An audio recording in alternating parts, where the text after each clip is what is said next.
At least 13 historically black colleges and universities have been facing serious bomb threats over the last 2 days. The FBI has investigated these bomb threats, and luckily no bombs have been found. However, classes have already been canceled. Students have been forced to attend classes online, virtually, as a result of these threats. And it creates a sense of terror, a sense of fear among these students who are just attempting to go to school and get their education. The first round of threats started on Monday of this week. The second round came a day later, meaning today. The schools that received threats on Tuesday include Coppin State University, Jackson State University, Mississippi Valley State, Morgan State, Alcorn State, Kentucky State. I mean, the list goes on and on. Again, luckily, there have not been any bombs found. And luckily, the FBI is investigating this and, more importantly, looking for the perpetrators, the individuals who have issued these threats. But this is what we're dealing with in America. The FBI doesn't want to just speculate in regard to what the motive is, but we've seen, these targeted cases where synagogues have been targeted, where black colleges and universities, Howard University, for instance, received the threats 2 days in a row, and this is the third threat that they've gotten in 1 month. This is what we're seeing across the country. Sometimes the threats are actually carried out. Other times they appear to be empty threats, but you can never be too sure because political violence has become commonplace in this country. Yeah, so in this particular case, they haven't solved who did it yet. And sometimes it turns out to be someone you didn't expect. But overall, what is the pattern? The pattern is white right-wingers who are trying to terrorize anyone they view to be opponents, either people on the left or minorities. And so, is it likely to be that? Yeah, of course it's likely to be that. It's fairly obvious. And this is a form of cross burning. It's the modern version of it.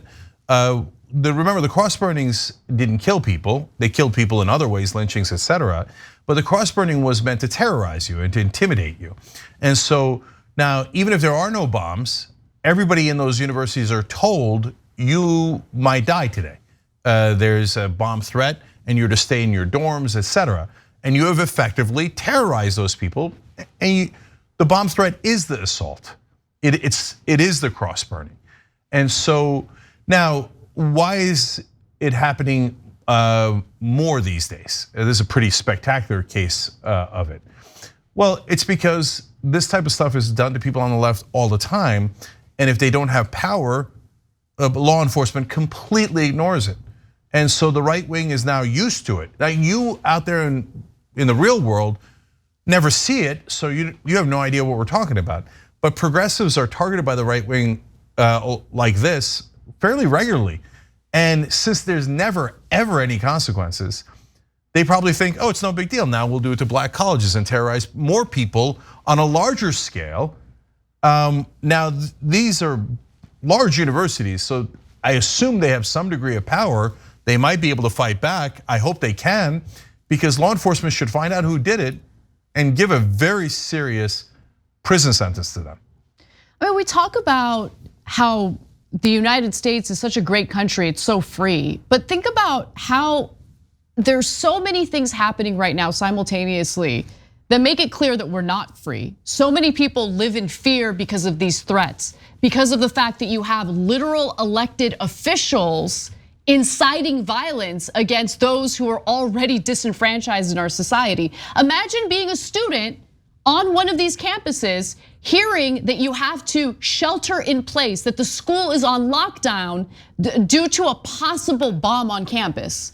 This is meant to intimidate, it's meant to terrorize, and it's all happening with the trauma that's caused by COVID, by the way. Think about it, these are students who have already had to deal with probably not even having a regular graduation ceremony, probably not being able to go to their prom, probably not being able to enjoy the things that young people typically get to enjoy because of the pandemic. And now they're finally in college, they're finally able to go on campus to learn in person, and they're met with these threats. Yeah, and look, if it turns out that it's a right winger who did it, what do you think the right-wing response is going to be? They're going to say they're patriots, let them go. We're doing freedom of speech. Or they're going to downplay it. Of course they are. They're going to say it's freedom of speech. No, a bomb threat is not freedom of speech. That's assault. But you know what? Invading the Capitol and threatening to murder people is also not freedom of speech. And they're calling it freedom of speech now as we speak. Yeah, Trump dangling the possibility of pardoning them if he gets elected in 2024. Yeah, so nonstop threats to the bodily integrity of people they disagree with. And every time they brush it off, like, it's no big deal. They went to endless sports school meetings and threatened violence. And then when the Justice Department said, it's violence, we're gonna look into it. They're like, how dare you, it's freedom of speech. These are Nazis who are taking our rights away, our rights to threaten to murder you. No, that you don't have that right, that is illegal. So I hope they capture the perpetrator here. And like I said, you should not listen to a single right-winger in there crying about freedom of speech or cancel culture or any of that crap. And you should have very severe consequences for the person who did this. And by the way, one other point that shouldn't be lost on anyone. I mean, the threats come on the first day of Black History Month.